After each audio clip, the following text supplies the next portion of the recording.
Quite luxury அப்படிங்கிறது இப்போ ஒரு ட்ரெண்டிங்காக இருக்குது. ஒரு சில காலங்கள் முன்பு வரைக்கும் வந்து பார்த்தீங்கன்னா பணக்காரர்கள் வந்து தங்களுடைய செல்வத்தை வந்து அபரீதமாக காமிச்சிக்கிட்டு இருந்தாங்க. பட் ஆஃப் லேட் வந்து பார்த்தீங்கன்னா இந்தியாவில் வந்து பல பணக்காரர்கள் உருவாகிறார்கள். அவங்க எல்லாருமே வந்து குவைட் லக்ஸுரியை தான் ப்ரிஃபர் பண்ணுறாங்க. High cost accessories, high cost clothings, இது எல்லாமே வந்து எக்ஸ்பிளிசிட் லக்ஸுரியில் வரும். இம்ப்ளிசிட் லக்ஸுரி ஆர் குவைட் லக்ஸுரியை விரும்புகிறவங்க அவங்களுக்கு எது கம்ஃபர்ட்டாக இருக்கோ அதை பண்ணிக்கிறாங்க. அவங்களும் லைஃப்பை என்ஜாய் பண்ணுறாங்க.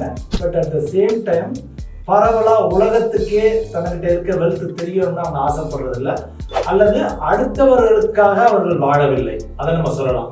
ஏன்னா எக்ஸ்பிளிசிட் லக்ஸுரியில் வந்து அடுத்தவன் பார்க்கறதுக்காக நான் பண்ணணும் அப்படின்னு நினைக்கிறாங்க, ஒரு மனநிலை. இப்போ இந்த குவைட் லக்ஸுரி தான் இன் ஜென்ரல் ட்ரெண்டிங்கில் இருக்குது. இங்கே இப்போ வர்ற பில்லியனர்ஸ் நிறைய பேர் இந்தியாவில் வந்து வேர்ல்டில் one of the largest billionaires வந்து இந்தியாவில் உருவாகுறாங்க. இப்போ அவங்களுடைய ஸ்டைல் பூரா வந்து பார்த்தீங்கன்னா யாருமே எக்ஸ்பிளிசிட் கிடையாது. ஒரு நார்மல் டிஷர்ட்டு, ஒரு நார்மல் காரு, இந்த லெவலில் தான் நிறைய பேர் வந்துட்டு இருக்காங்க, which is a welcome move.